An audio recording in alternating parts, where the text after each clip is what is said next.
Di dalam tauhid la ilaha illallah itu kan ada nafi isbat. Nafi isbat. Nafi ada perintah nafi, amar, perintah. Mengapa ada perintah?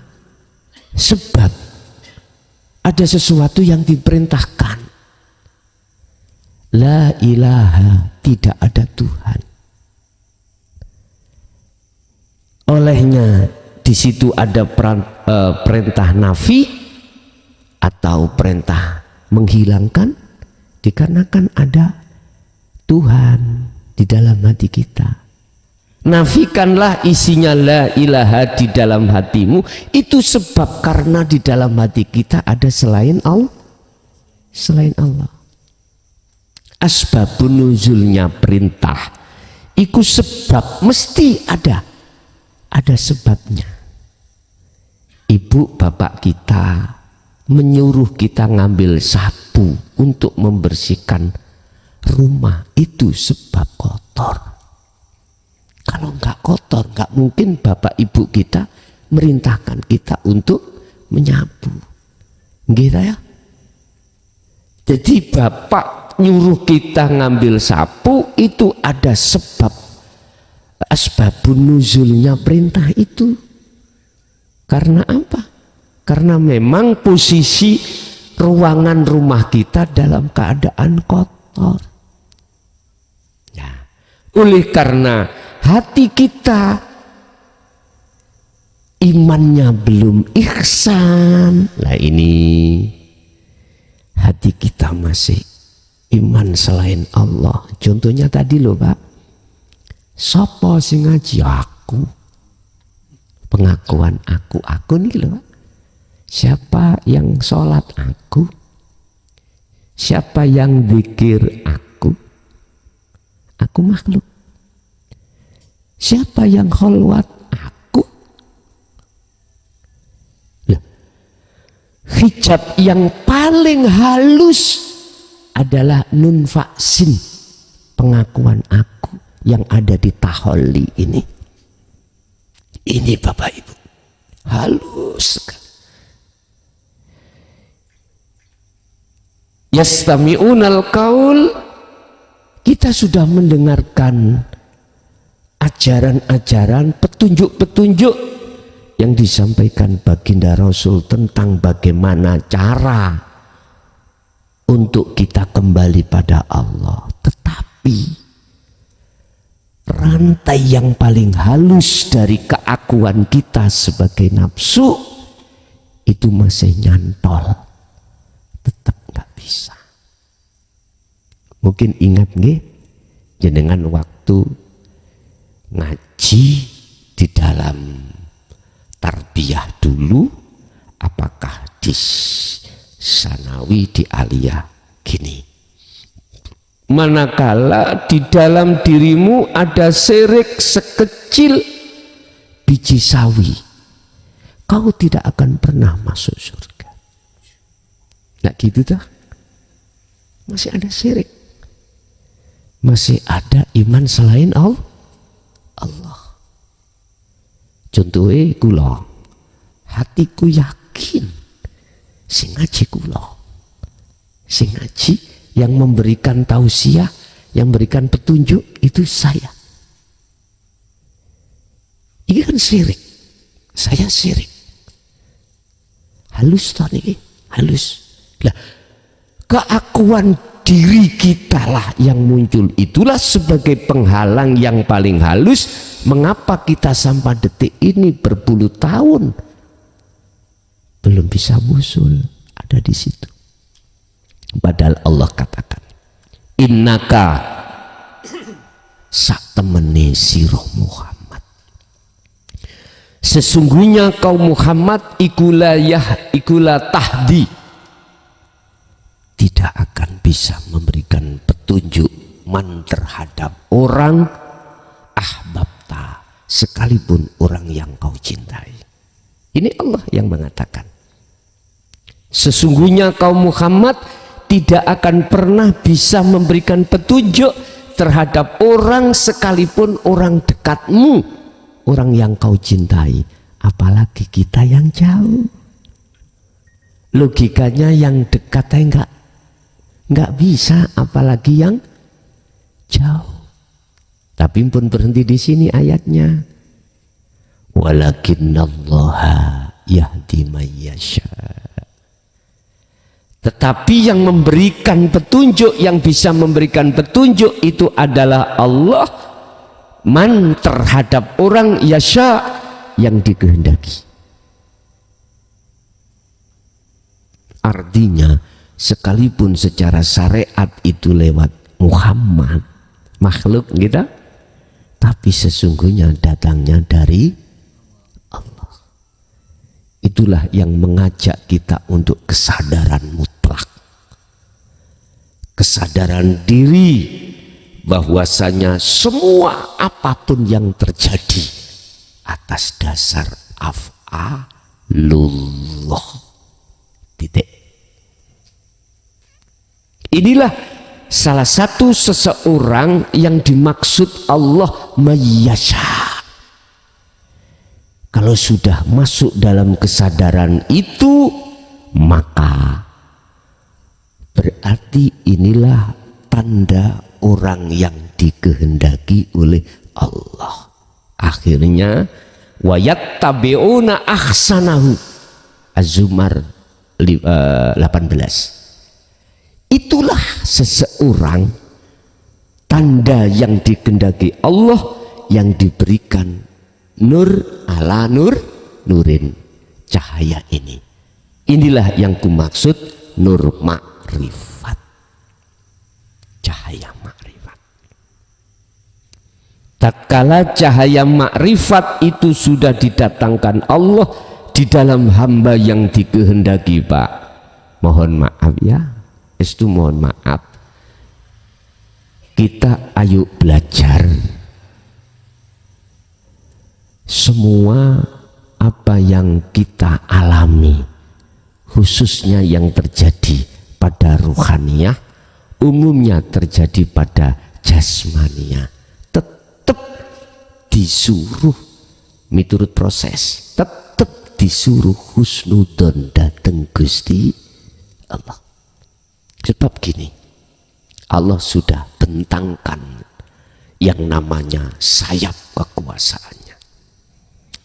Gini, jikalau hambaku sudah ku kehendaki dan ku berikan cahaya makrifat terhadap dirinya, maka ku pastikan dirinya, ruh, kupisahkan dengan selainku. Dipisahkan, Pak. Apa selainku Allah? Adalah syahwatut dunia. Di dalam ruhaniyah Allah mesti memisahkan ruhaniyah jenengan dengan kehidupan kesenangan dunia ini semata-mata bentuk kasih sayang Allah. Karena jenengan diproses Allah sebagai kekasihnya, diproses Allah sebagai kekasihnya. Ketika proses inilah Bapak Ibu, tolong jenengan kali kula hati harus selalu husnudon pada Allah, manakala Allah juga memisahkan syahwatu dunia, kesenangan yang berupa duniawiyah ini secara lahir juga dipisahkan. Akhirnya secara lahir kita menjadi orang miskin. Yang asalnya, mohon maaf, istri suami kita nggak ada masalah, tapi Allah kasih masalah, kasih masalah. Akhirnya di dalam rumah tangga kita tidak kondusif. Ya, mohon maaf, itu Allah lebih tahu mengapa harus dipisahkan secara fisik. Anak tadi nggak ada masalah, kok ya dikasih Allah bermasalah. Kerjaan kita, ekonomi kita asalnya menengah ke atas. Sekarang dibalik, menengah ke bawah.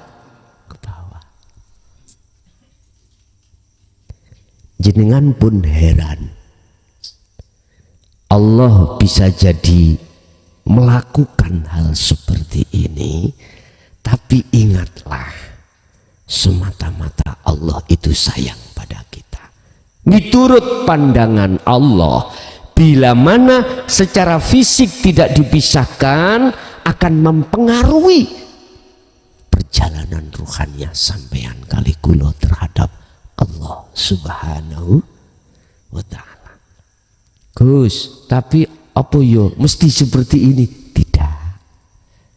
Allah punya pandangan sendiri yang tidak sama dengan pandangan nafsu di dalam diri kita. Pandangan nafsu di dalam diri kita adalah, mohon maaf, moh loro. Lah ngaten nggih Pak Bu nggih. Ekonomi moh jatuh. Istri suami moh tukaran, anak moh ada masalah, kerjaan moh di PHK atau sepi, apalagi ini musim peceklek, hujan gak turun-turun, sampai ada yang sudah sholat istiqomah. Kadang ada satu daerah gak butuh, nanti kalau hujan banjir. Macem-macem. Masya Allah, petani-petani olehnya mengharapkan Pak sampai ngiler, sampai diserukan untuk sholat istisqa. Pun ada yang kena uti beliung katanya gitu.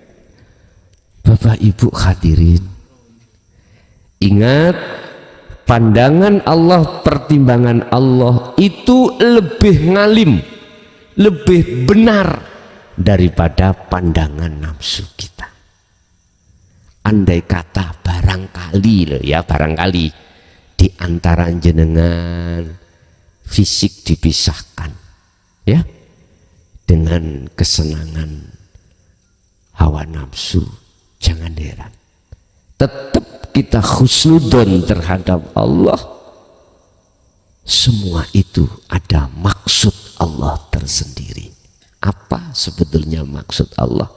Allah sudah tahu kalau itu nanti saya turuti apa pertimbangan pandangan nafsu, kita itu nanti akan terhalang, Pak. Itu bagi kita sementara secara fisik itu dipisahkan Allah. Tapi yang jelas ruhani kita pasti itu dipisahkan. Ruhani ya. Dengan kesenangan-kesenangan yang ditimbulkan oleh nafsu di dalam sifat basariah kita sebagai manusia. Sebab prinsip siapa yang berjalan terus ke arah barat, maka semakin jauh arah timur yang ditinggal. Siapa yang terus berzikir untuk taqarrub, mendekat bertemu pada Allah, maka otomatis selain Allah dijauhkan Allah. Ini sudah aturan Allah. Satu. Nomor dua, bisa jadi dibalik tadi. Tetap secara ruhaniyah kita dipisahkan Allah dari selain Allah. Iki bagi mayyasya lho Pak nggih. Saya tidak bicara bagi selain mayyasya. Hamba yang tidak dikehendaki, saya tidak bicara itu. Bagi hamba yang mayyasya, yang nomor dua, mohon maaf, belum tentu secara fisik juga dipisahkan, bahkan dilipat gandakan.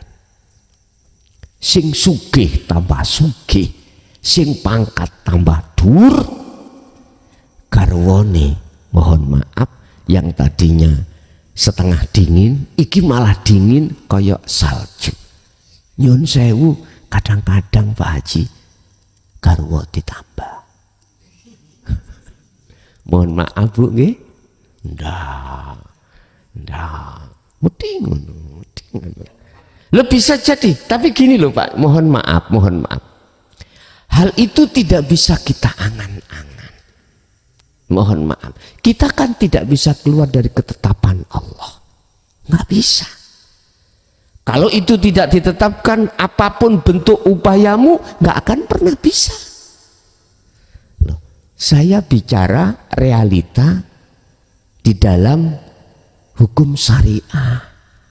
Tapi tetap saya berdoa mudah-mudahan tidak Bu, gitu loh ya. Tidak, gitu aku wis diceladun. Ndak, itu cuman contoh aja. Siapa sih suami tega untuk melakukan itu? Enggak tega. Ada kalanya disuruh. Ya itu istisna ya. Dikecualikan, dikecualikan. Estu. Pun. Contoh beliau Syekh Abu Hasan As-Sadzili. Mohon maaf. Saya tidak menyontohkan Rasulullah Muhammad sampai bicara garwa sakmono kandhai. Kok kula dipethotoki. Nggih. Ndak. Syekh Abu Hasan As-Sadzili bagaimana beliau? Ya Allah Pak, nek miturut kisahnya beliau itu adalah salah satu orang yang terkaya. Salah satu orang yang istilah di mata manusia derajatnya tinggi. Apalagi di mata Allah. Tetapi oleh karena beliau mengatakan dalam hatinya imannya hanya pada Allah, maka secara syariah semua itu diperuntukkan untuk umat. Iya. Gak akan muncul dalam beliaunya itu memperkaya diri, enggak. Untuk umat beliau itu. Untuk umat. Mohon maaf. Inilah perbedaan antara hati atau ruh yang betul-betul imannya pada Allah dengan hati atau ruh yang imannya belum sampai pada Allah, masih di iman belum di ihsan. Belum. Ini beda lagi. Walaupun secara syar'i sama-sama kayaknya untuk umat, tapi beda. Abu Hasan As-Sadzili itu sudah tidak mengakui kalau dirinya yang melakukan. Tapi yang belum ihsan pasti masih ada iman kalau yang melakukan saya. Walaupun beliaunya itu as-sahak, artinya ahli loman. Orang hutang itu tidak dikasih bunga. Enggak. Bahkan sering lupa enggak ditagih-tagih.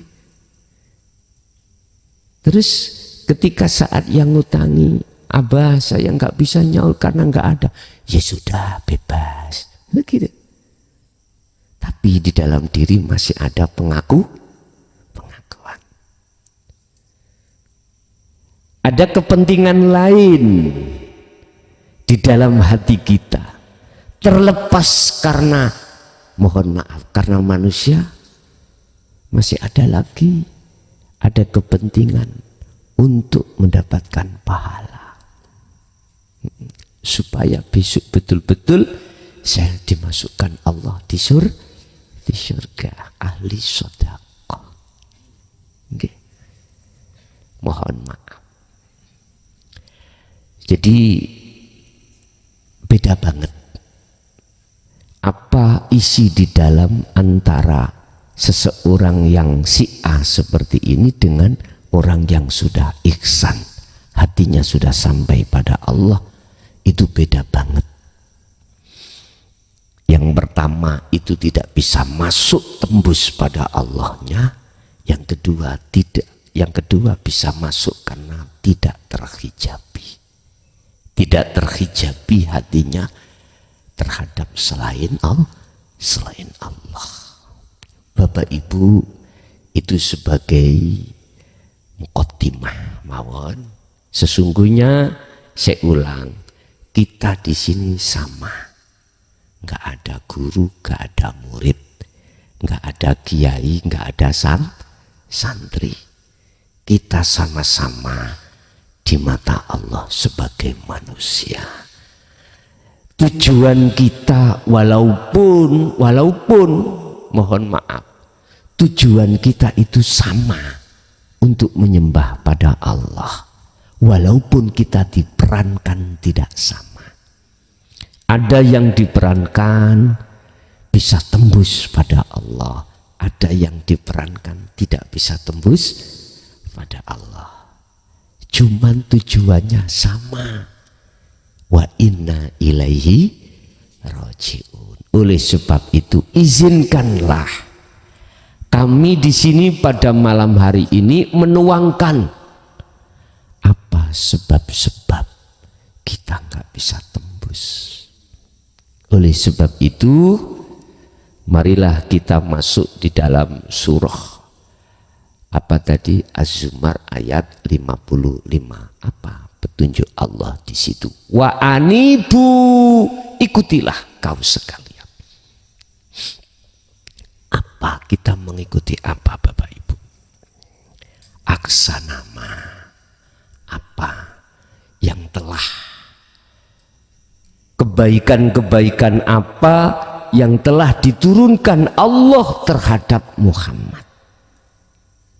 Itulah yang kusebut unzila ilaikum mir rabbikum.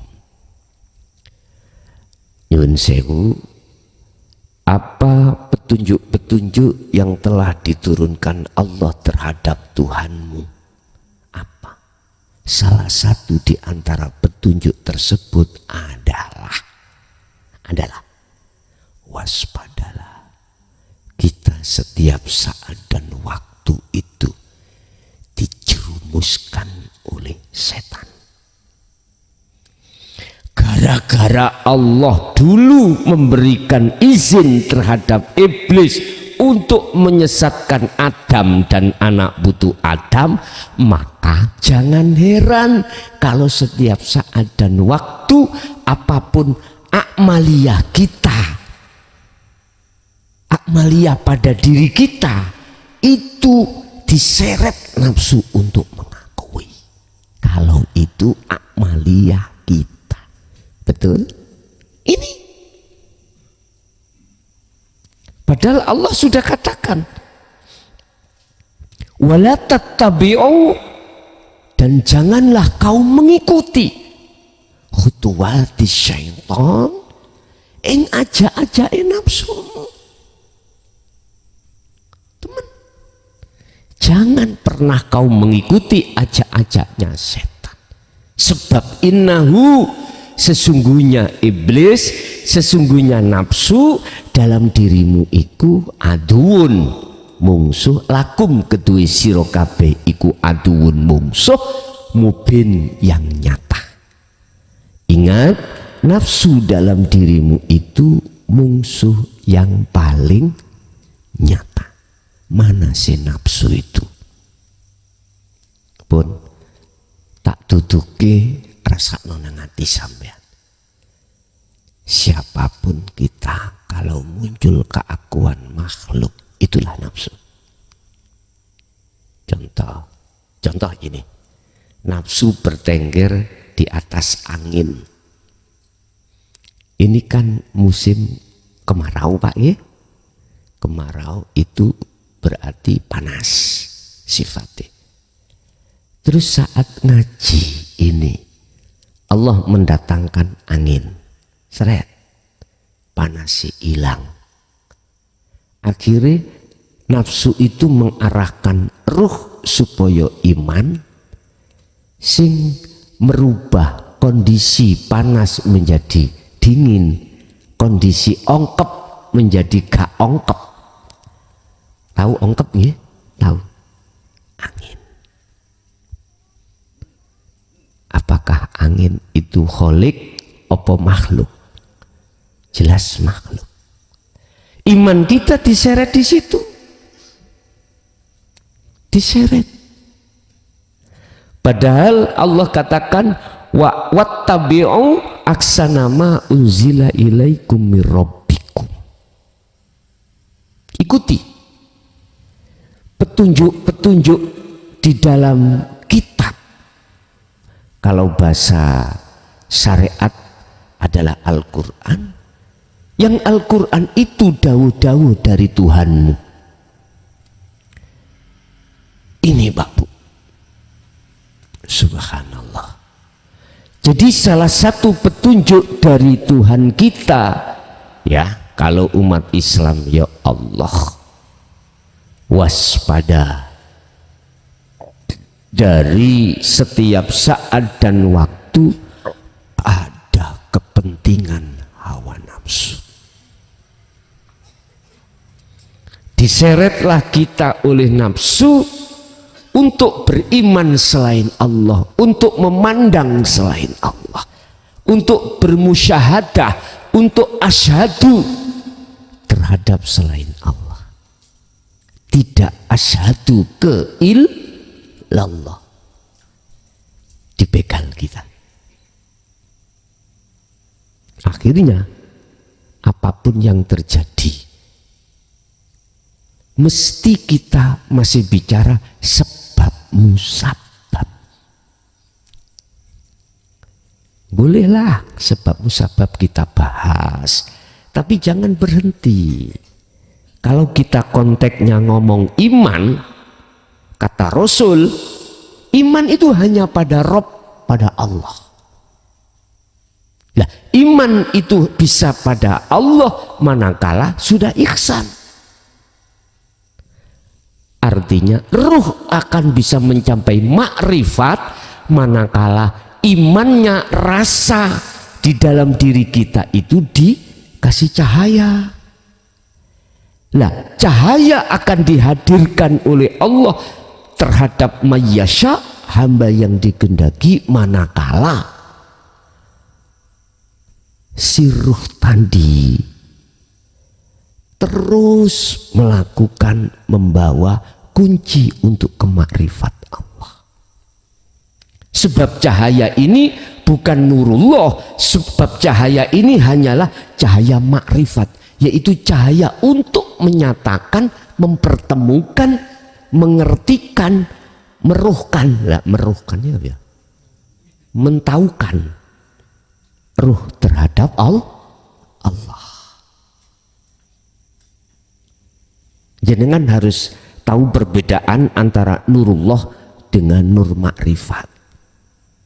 Kalau nurullah ya dunia dan seisinya ini nurullah yang disebut makhluk. Tapi kok ini nurullah itu aslinya, nyatanya aku. nanti ya, nanti jenengan bisa masuk di situ gitu loh. Nanti aja dulu, wong kita itu bahas proses. Lah, siapa ruh yang dikasih cahaya makrifat? Hanyalah mereka yang sudah punya wasilah pada Allah. Kemarin saya bahas tentang wasilah itu di situ Bondo, kendit. Apa wasilah hakikatnya itu? Berangkat dari ala bidzikrillahi tatmainnul qulub. Zikir yang mana yang dimaksud? Itulah adzikru bisiril asrar. Ini Pak, bila sautin wa kalamin wa lafdin. Zikir yang sudah tidak mengucap, tidak melafatkan atau mengkalamkan, sudah tidak.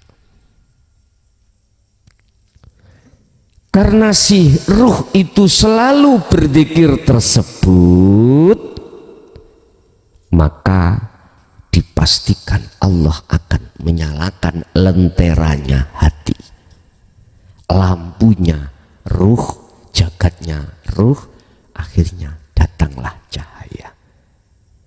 Ketika saat cahaya itu datang, maka saat itu juga, detik itu juga, kegelapan akan Qul ja'al haqqu wa zahaqal batil innal batila kana zahuqa. Kebenaran itu datang, maka saat itu kebatilan akan lenyap. Mohon maaf. Lakukanlah hal itu, petunjuk Allah di dalam ayat 55 tadi, min qabli ayyatiyakumul azab. Lakukanlah hal itu, perolehlah cahaya makrifat itu sebelum datangnya kematian. Mohon maaf, kita sudah tua, kita pasti akan mengalami kematian. Sisa umur kita sama-sama tidak tahu. Idza jaa ajaluhum la yastaqdimuna sa'ah wa la yastakhiruna wa la yastaqdimun. Udah jelas. Yang namanya kematian itu mesti datang, tatkala datang tidak bisa dimajukan, tidak bisa dimundurkan. Nggak memandang tua ataupun muda, nggak memandang sakit maupun sehat. Pertanyaan saya, sisa umur kita tinggal berapa? Nggak ada yang tahu. Oleh sebab itu kata Allah, min qabli ayyatiyakumul adzab, sebelum datangnya kematian itu, udahlah, ikutilah petunjuk-petunjuk dari Allah itu. Kalau bahasa Jawa, gatekno, dawuh-dawuhipun Allah yang disampaikan oleh Muhammad. Bahasa Indonesia, lekaslah ikuti apa petunjuk-petunjuk dari Allah di dalam kitabnya sebelum kita itu meninggal dunia. Di antara beberapa petunjuk, satu yang miturut saya yang harus kami gelar, yang kami serukan, apa? Waspadailah setiap saat dan waktu, setiap aktivitas apapun, di situ ada visi dan misi nafsu di dalam diri kita untuk melalaikan Allah. Innan nafsa la amaratum bisu. Betul. Caranya jenengan diseret dalam satu iman selain Allah. Ini gak gampang loh Pak Bu. Apalagi kita dalam rumah tangga.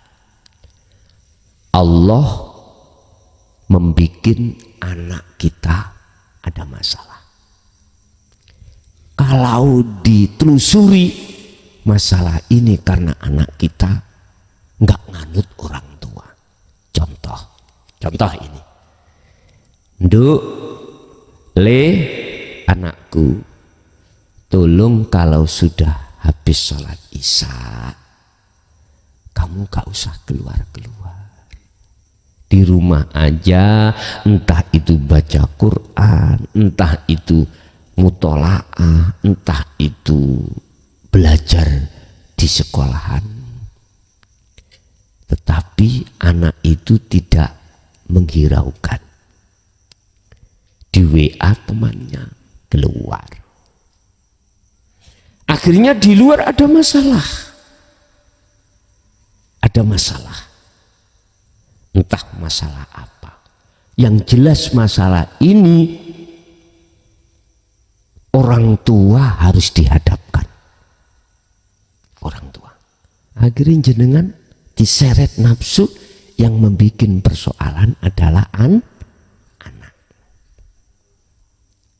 Otomatis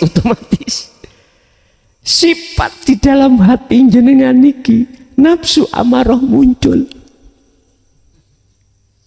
Nggak mungkin terus bilang gini, Cung, besok lakukan lagi ya. Nggak mungkin. Nggak mungkin tak? Marah. Kita karena diseret untuk melihat makhluknya. Karena posisi kita memang, mohon maaf, masih di kelas TK. Terus diapain? Mohon maaf. Estu mohon maaf. Kita berkeyakinan besok Allah memasukkan kita surga karena amal kita. Kayak gitu toh? Amal kita karena sholat kita, karena zakat kita, karena puasa kita, karena haji kita, dan perilaku-perilaku bagus kita saat di dunia, perilaku jasmani. Kita diseret nafsu di situ. Padahal mungkin tolong, ayo dihayati surat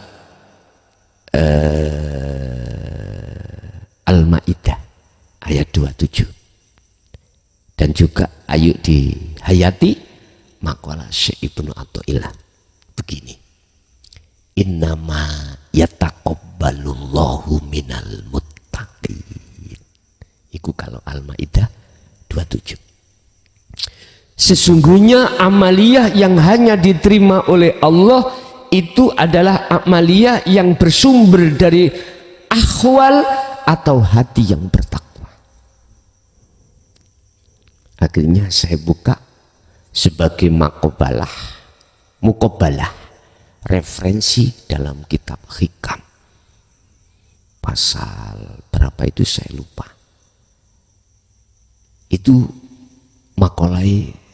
makolahnya itu berbunyi gini, husnul a'mal utawi bagus-baguse amal, laku amal itu berarti ada kaitannya dengan jasmani. Sholat, zakat, puasa, haji, apapun amal, termasuk kita kakan, kita minum, itu amal. Itu akan bagus di mata Allah, gak di mata manusia. Kalau di mata manusia sudah maklum, wong sholat mesti bagus atau baik, wong zakat, puasa, haji mesti baik. Itu maklum sudah. Tapi bagaimana pandangan Allah? Tergantung. Bagusnya amal jasmani iku nata iju husnil ahwal. Tergantung. Buah yang muncul, keadaan rohaniah kita bagaimana? Kalau bagus, mesti bagus, Pak. Iku nata iju husnil ahwal. Tergantung buahnya itu yang muncul dalam ruhaniah kita, ahwalnya, keadaannya itu bagus. Kalau ruhaniah bagus, otomatis jasmania bagus di mata Allah. Contoh niki, ruh kalau sudah dikasih Allah cahaya makrifat, mesti ruhaniah itu mengisbatkan Allah, menafikan selain Allah, mengisbatkan Allah, memusnahkan, memfanakan keakuan hamba, banjur muncul keakuan Allah.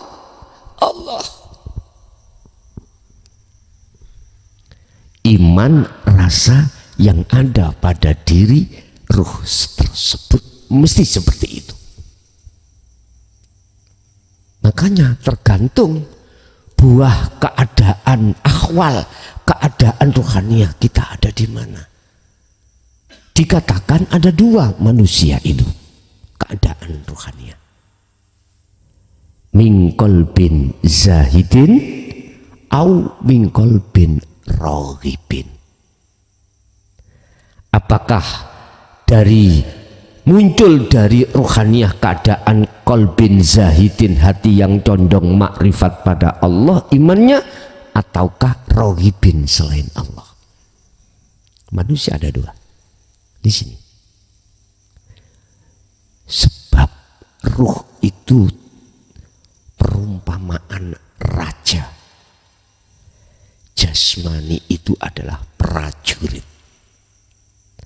Tatkala rajanya taat, mesti prajuritnya diarahkan ke taat.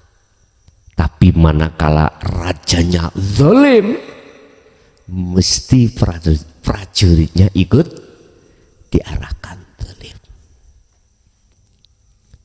Indonesia, kalau pemimpinnya itu condong pada Allah, mesti mengarahkan anak buahnya condong pada Allah.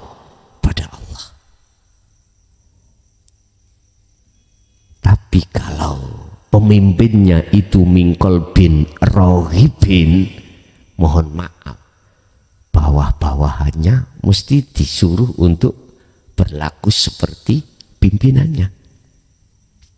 Indonesia tak akan pernah terlepas dari korup manakala pemimpinnya itu mingkol bin rohibin. Kita sebagai pemimpin rumah tangga, segala-galanya punya, ruhaniah kita akan terbelenggu terhadap nafsu manakala kita belum terlepas dari belenggunya hawa nafsu. Itu mesti otomatis akan menyuruh yang kita pimpin melakukan seperti kita.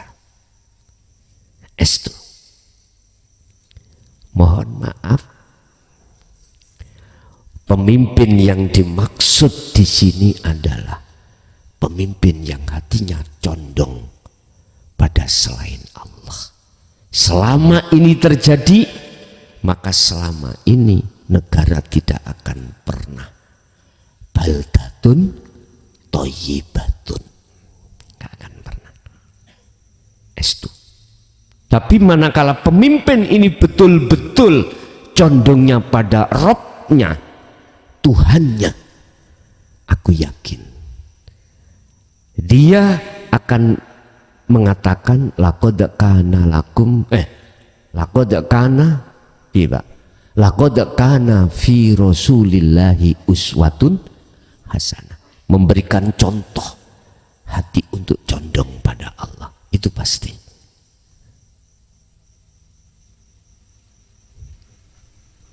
Bapak Ibu sebaliknya.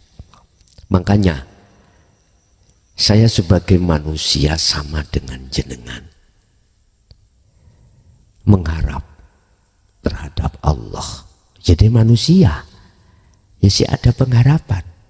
Kalau sudah jadi patung ya nggak bisa. Minta kan nggak bisa patung itu, nggak bisa. Karena manusia proses, kita masih di bawah ahad, ada harapan terhadap Allah supaya dikasih pemimpin yang berakhlakul karimah, artinya yang hatinya condong pada Allah. Itu aja. Bah isok maca Quran atau tidak, ya bah dia itu mohon maaf tidak melihat status fisik. Jangan melihat status fisik, lihatlah status ruhaniahnya. Condong pada Allah atau tidak, itulah. Makanya kami memohon pada Allah, siapapun yang dijadikan, kuharap, aku nggak ngatur Allah tuh ya, nggak ngatur Allah. Tapi koyok-koyok ngatur Allah, ngono lho. pandangan syariat, yaitu tadi loh Pak ya, harapan manusia dikasih turun sedikit, jadi naik turun naik turun. Seperti ombak gitu ya. Kalau kenceng terus naik itu nanti khawatir saya kebablasan nanti. Jadi memohon pada Allah diberikan satu pemimpin yang betul-betul taat, tidak dolim hatinya, begitu. Bapak Ibu, mengapa Allah mengatakan min qabli ayyatiyakumul azab? Mengapa? Nggih, mohon maaf.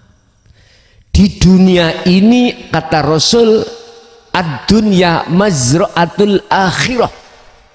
Udah. Kesempatan kita untuk mentabur kebaikan. Dan nanti buahnya setelah kita pindah alam ini nanti. Betul. Di dunia ini adalah ukuran, ibarat kaca akhirat kita. Kalau di dunia ini kaca kita buruk, akhiratnya ya buruk. Itu.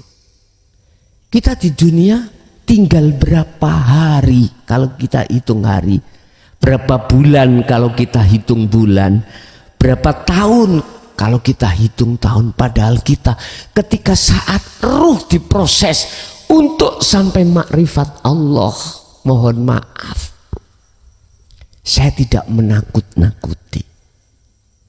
Tidak semudah kita membalikkan telapak tangan. Sayaj'alullahu ba'da usri yusra.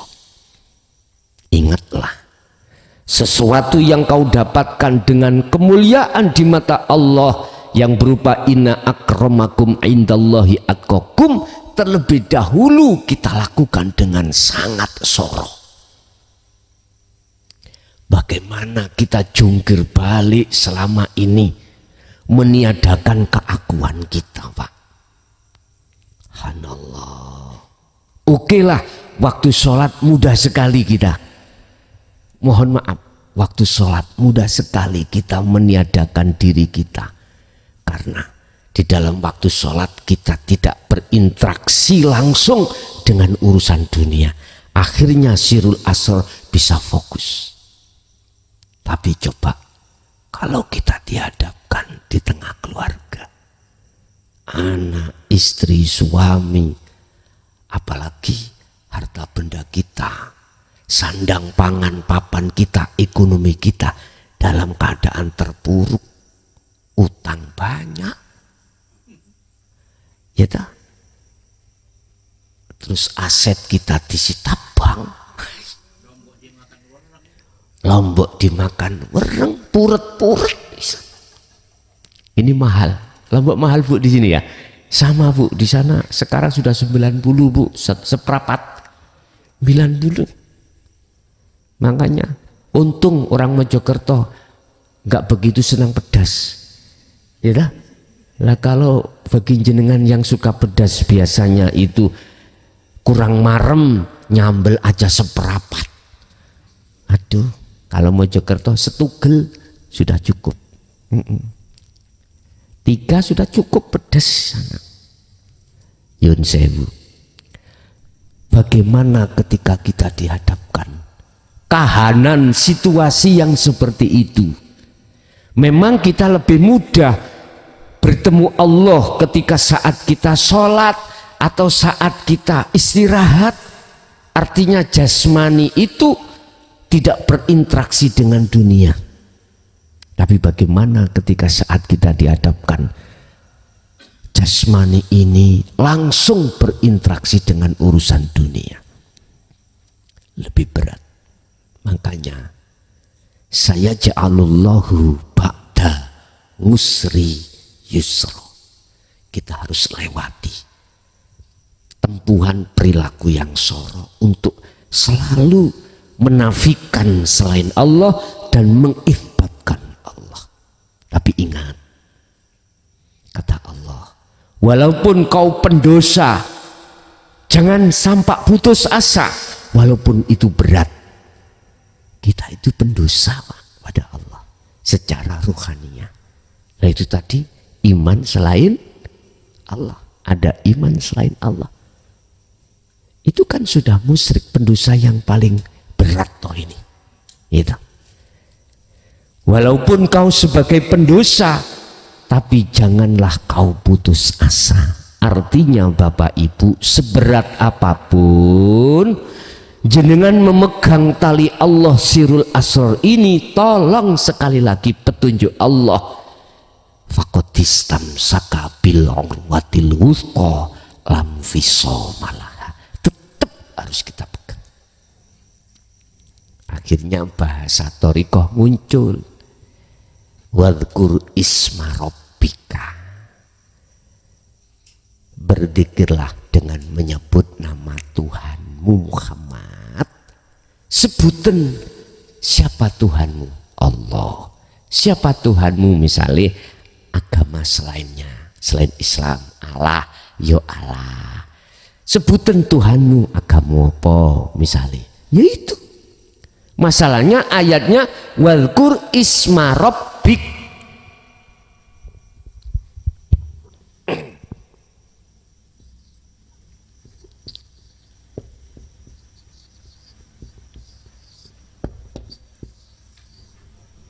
Rob, bahasanya Rob. Rob itu Tuhan. Berarti bahasa nakiroh.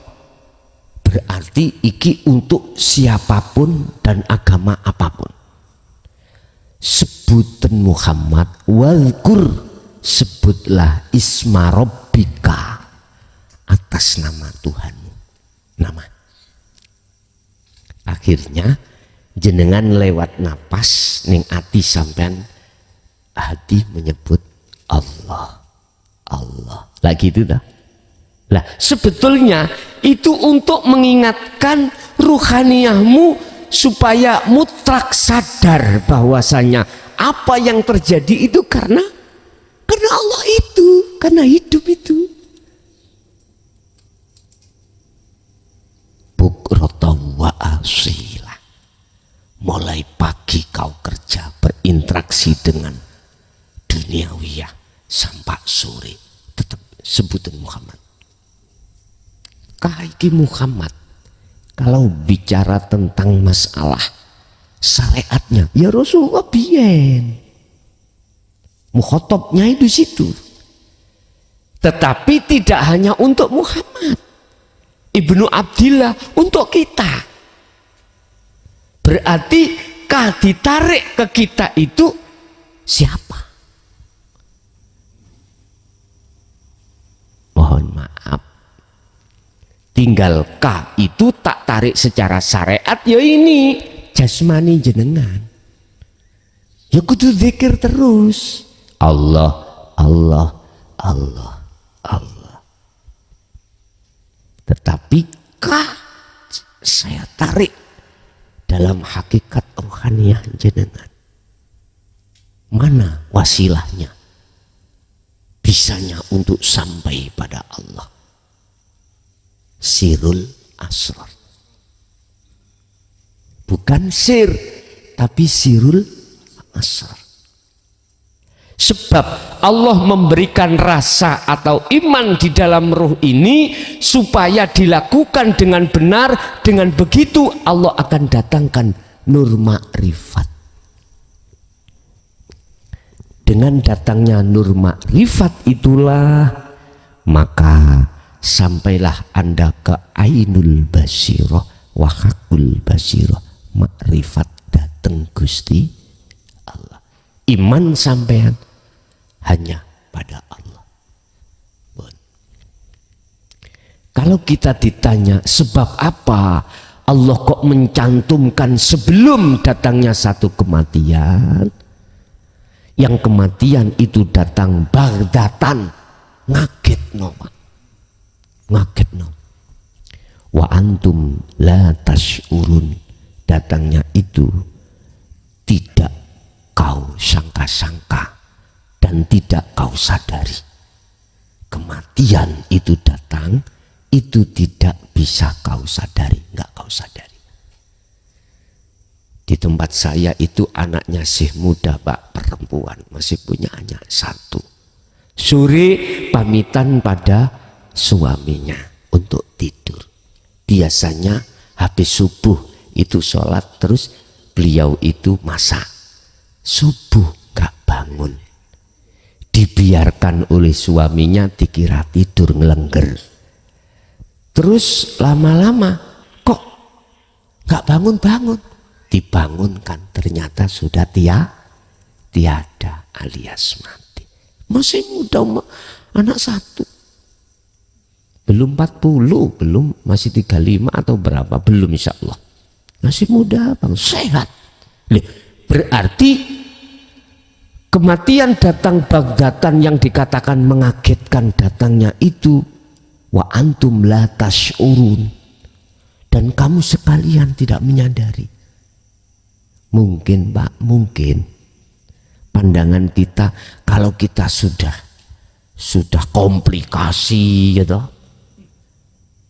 mungkin ya, mungkin kita iya ya aku mau mati, padahal tidak mati. Allah, kadang penyana kita nggak sama, berlawanan. Nyun sewu lah. Saya sering itu dapat tamu itu gini Pak. Mungkin ini secara manusiawiah wis biasa lah. Orang tuanya atau mbahnya itu sudah sepuh. Coro sakit itu nggak sembuh-sembuh. Terus anaknya itu datang ke rumah saya. Gus, nyuwun tolong didungakan, didoakan. Kalau memang ini sudah waktunya lekas nang ambil. Dalam hati saya, inilah perbedaan antara anak dengan orang tua. Kalau anak sakit, orang tua ditempuh sampai kapanpun biar sembuh. Lah gitu toh. Mohon maaf. Jadi tidak ada kata-kata dalam orang tua itu pegel ngeramut anak. Enggak ada. Tapi coba kalau anak nunggoi orang tua sakit 1 bulan gitu sudah wegah. Allah. Makanya jangan heran kalau bilangnya seperti itu, Gus, kalau memang sudah waktunya ya sudah, kasihan saya. Biar ndang lepas. Kadang-kadang punya cekelan ndak loh gitu loh, kadang-kadang lagi itu tuh. Kok gak mati? Mati. Ya Allah. Ya sudah. Bapak Ibu hadirin jamaah rahimakumullah.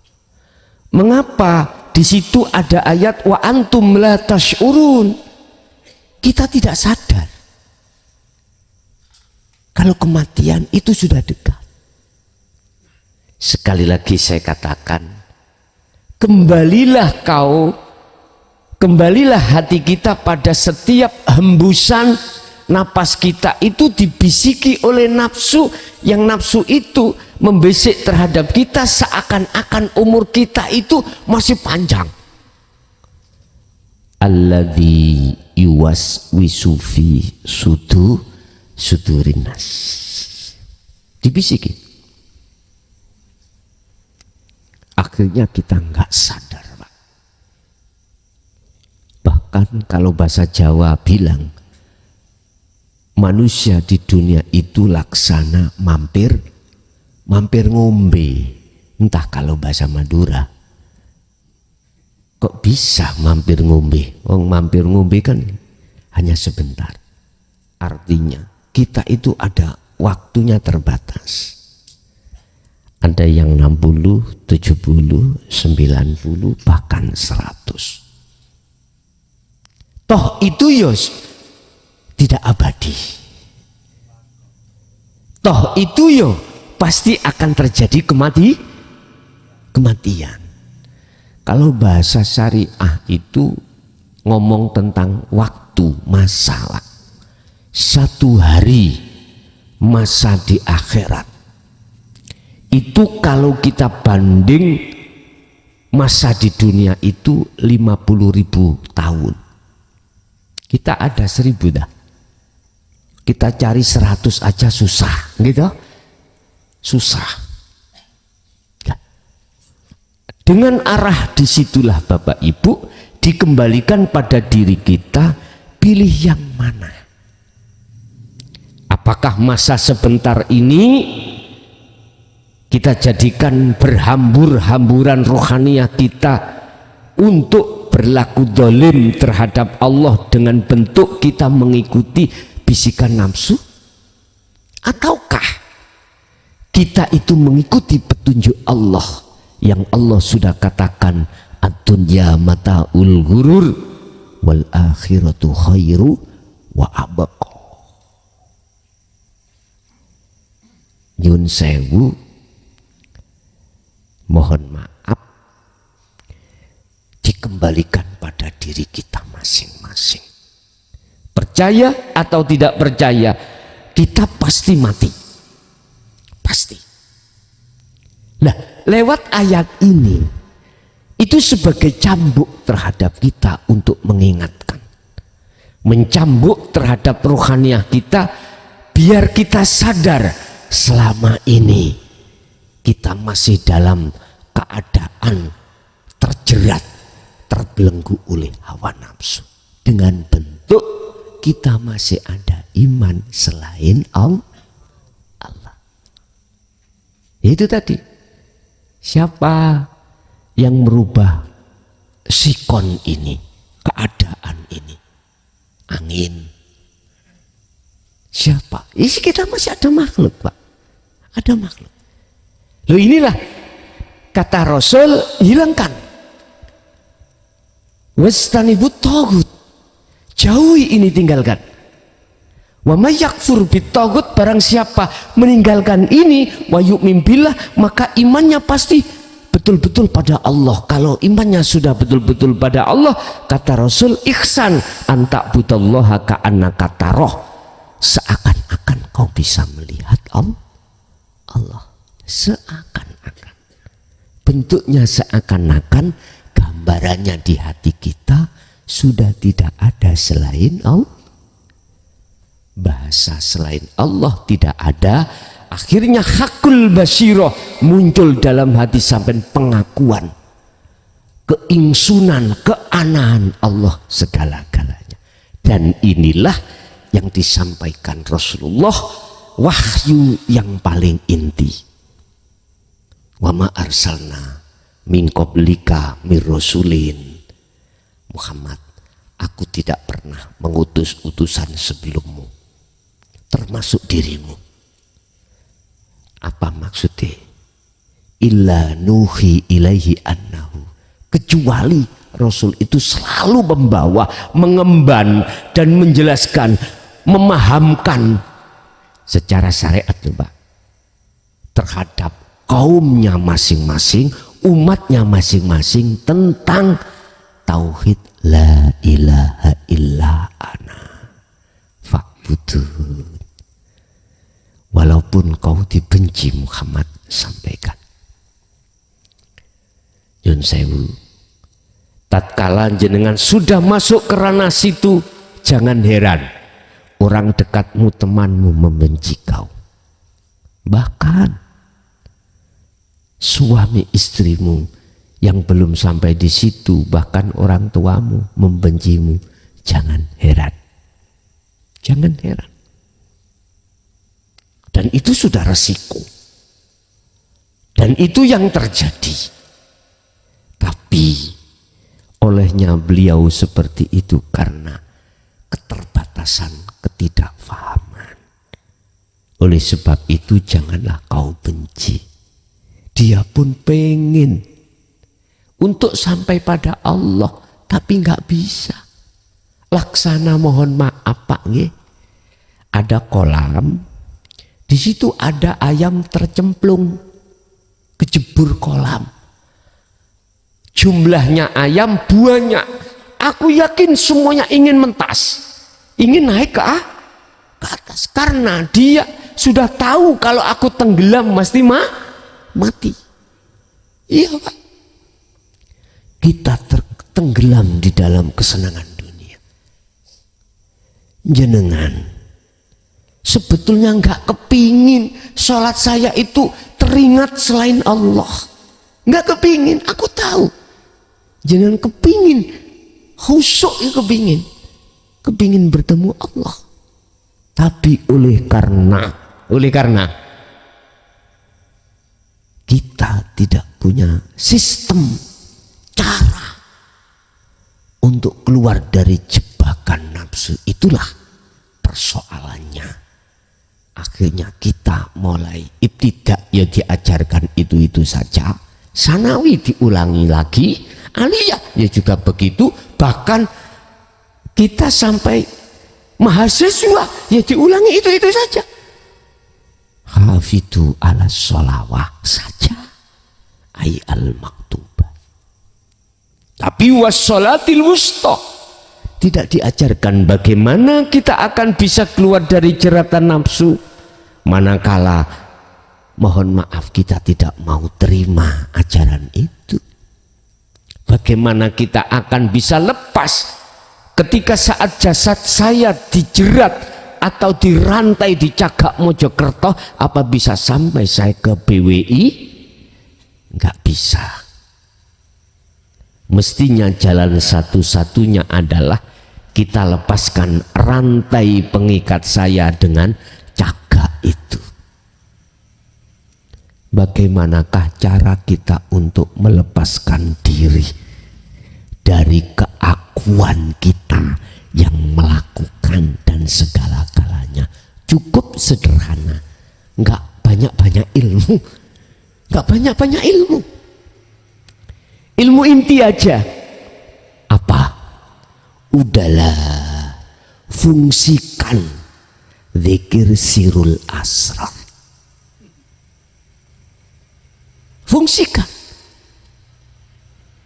zikir sirul asrar di dalam hati kita. Terus bagaimana untuk memfungsikan? Tadi kita kan sudah tahu, dibuka di muqaddimah, kita manusia ini sama, tidak ada guru dan murid, tidak ada kiai dan udah, ini lepas. Kalau kita sudah lepas dari perbedaan ini, maka jatuhnya kita itu sebagai bashar, manusia, status kita la haula wala quwata, itu tidak punya kehendak, tidak punya daya upaya apapun untuk apapun, kekuatan apapun. Manakala itu terjadi pada diri kita karena illa bil, kan ini satu dunia sudah setuju, Pak, sudah setuju. Kalau kita manusia itu tidak bisa apa-apa. Nah, kesadaran mutlak seperti ini sebagai sifat kita manusia, alias sebagai patung, maka fungsikan yang kedua semata-mata itu karena Allah. Cukup apapun yang terjadi, rasakanlah di dalam dirimu ada hidup, yang dengan hidup itulah menyatakan dirinya lewat jasmani jenengan, menyatakan Muhammadur Rasulullah.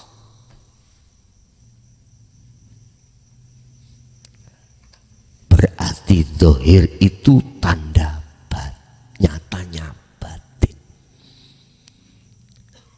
Gerakan zahir, apa yang dilakukan jasmani, itu sebetulnya adalah pengilon atau sentrongan sinar, sesungguhnya gerakannya ruh.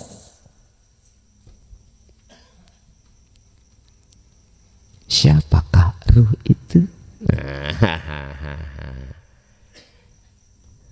Mungkin jenengan ingat pembahasan Nur Muhammad dan Muhammad, gak jauh berbeda. Bahasan kholik dengan makhluk. Gus, aku tambah bingung mulai. Nek ngono. Ya udah. Kalau bingung duren cangkokan. Leren rokokan. Sambil buah duku, buah pepaya. Mumpung masih ada waktu, kita gunakan untuk bertanya. Ini nanti kita masukkan pertanyaan. Allah ya karibun. Bapak Ibu hadirin jamaah rahimakumullah. Simpel saja kita untuk meraih cahaya makrifat.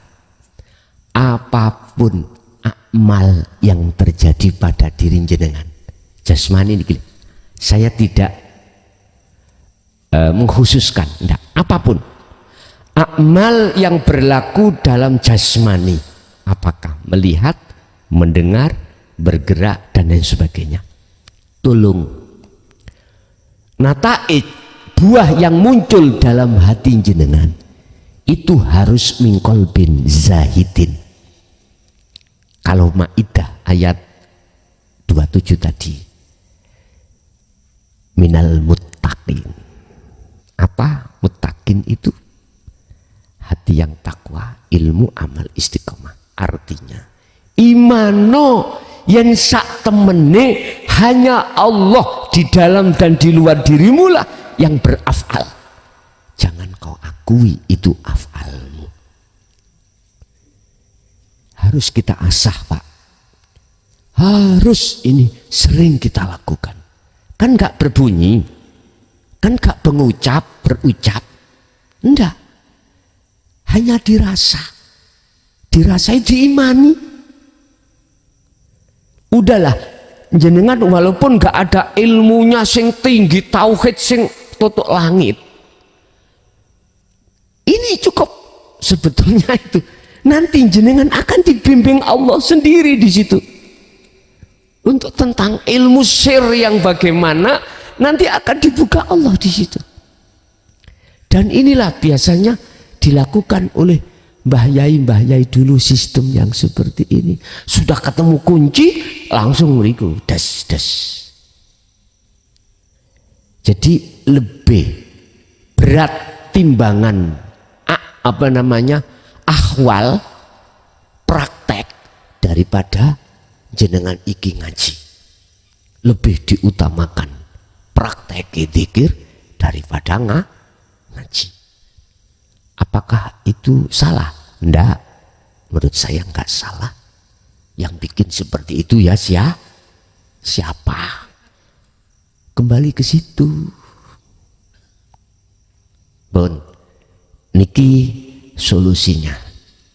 Sebab pertimbangan kita, sisa berapa umur kita pun tidak akan pernah tahu. Yang perlu kabar yang kami sampaikan, nanti diingat ya, kalau ini nanti tidak benar, bisa kau tuntut aku ya.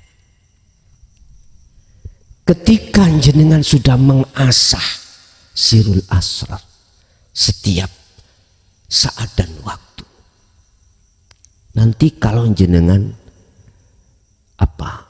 menghadapi sakratul maut, menghadapi kematian, ini kalau nggak pernah tuntut saya, baik dunia maupun akhirat.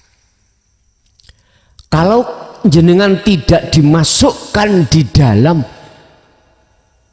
satu rel yang nur, yang padang, mohon maaf, sampai tuntut aku, sampai tuntut aku.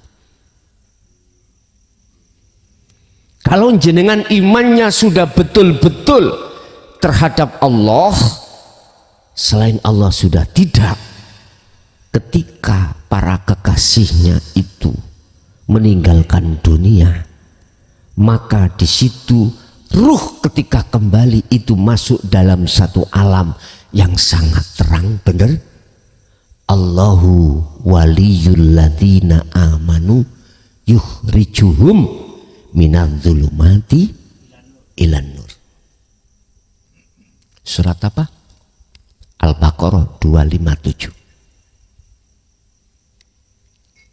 Di dunia sudah bisa kita lihat, qad aflahal mu'minuna alladzina hum fi sholatihim khashi'un. Khashi'un itu bertemu Allah. Bertemu Allah. Ada lagi kurang kuat. Oke. Ala bidzikrillahi tatmainul. Tidak ada kebahagiaan hati Anda, ketentraman hati Anda, kedamaian hati Anda kecuali berzikir. Yang kumaksud zikir di sini adalah ada kesadaran hati jenengan bahwasanya semua apapun yang terjadi itu af'alullah. Sirul asrar. Betul.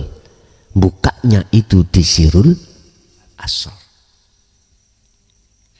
Disitulah Pak.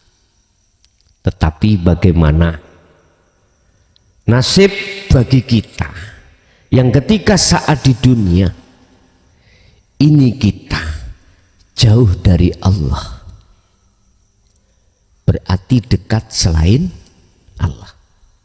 Allah juga katakan di dalam berikutnya ayat itu, Al-Baqarah 57 tadi, walladzina kafaru awliya'uhumut taghut. Bagaimana mereka yang ingkar terhadap Allah sehingga menjadikan selain Allah sebagai imamnya, sebagai penolongnya. Apa itu? Ya nafsu. Bahasa umum iblis. Bahasa khusus syahwatud dunia. Kita. Kesenangan dunia itulah yang dijadikan oleh nafsu untuk memprovokasi hati kita. Bagaimana terusnya ayat? Kita akan dikeluarkan dari hal yang terang menuju gelap guli. Kapan itu? Di dunia ini. Kita waktu belum balik. Kan Allah jelas makrifat. Tapi ketika akil balik, bagaimana kita? Udah, yang kita pikir sandang, pangan, papan, kesenangan dunia. Kita keluar. Akhirnya manakala ini sampai pada detik-detik kematian, Allah katakan, alhaakumut takasur hatta zurtumul maqabir. Gelaplah kita.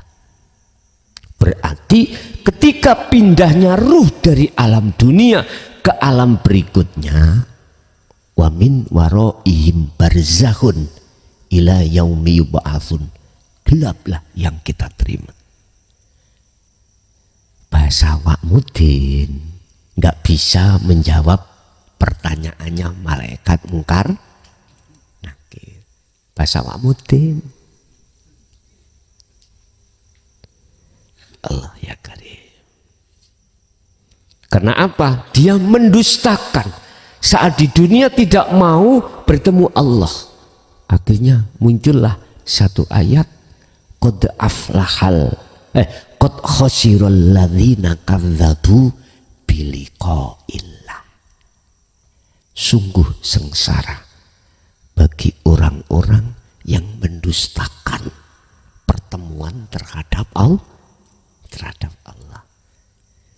Akhirnya dipertegas semua peringatan Allah terkait masalah ruhaniyah kita di dalam surat di dalam surat Al-Isra ayat 72 pun terakhir ini.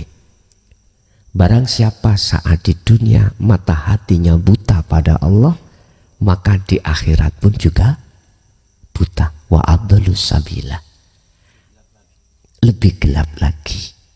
Mafhum mukhalafah daripada ayat ini berarti bisa diartikan barang siapa saat di dunia itu sudah tidak gelap, tidak buta pada Allah, maka di akhirat pun tidak buta, tidak gelap berarti terang. Al-Isra 72. Begitulah Bapak Ibu isi materi pada malam hari ini ikuti petunjuk Allah. Allah memberikan petunjuk itu hanya satu, karena kita disayang oleh Allah. Jadi walaupun ya, apa yang kusampaikan ajaran yang jarang, bahkan gak ketemu pengajaran ini di tengah umum, sehingga banyak yang benci terhadap saya, itu tidak menjadikan saya satu, itu benci pada dirimu. Enggak. Justru itu bentuk kasih sayang Allah terhadap hambanya. Cuman kita kebanyakan tidak menyadari kalau kita itu disayang Allah. Itulah mungkin isi materi pengajian yang bisa kami sampaikan. Kita tetap masuk pada sesi buah duku, buah pepaya. Mumpung masih bertemu, gunakan untuk bertanya. Manakala masih ada miskil di dalam hati jenengan, tapi ingat, yun sewu, pandangan saya terhadap kita itu sama, Pak. Saya dengan jenengan itu sama manusianya. Saya tidak akan pernah menyalahkan keimanan jenengan, walaupun keimanan jenengan itu masih terhadap selain Allah. Tapi ketahuilah, apa yang kusuguhkan semata-mata untuk menaikkan mutu iman jenengan, untuk menuju iman yang sebetul-betulnya, iman pada Allah, yaitu ihsan. Tetapi la ikraha fiddin, tidak ada paksaan. Saya tidak akan pernah menyalahkan terhadap siapapun yang tidak mau eksis dan menerima apa ajaran petunjuk yang telah diberikan oleh Allah. Ingat, bukan saya yang memberikan petunjuk yang bisa, tetapi hanya Allah Subhanahu wa ta'ala. Oke, kita masuk pada sesi tanya jawab dan dialog. Barangkali ada yang perlu ditanyakan, monggo kula aturi.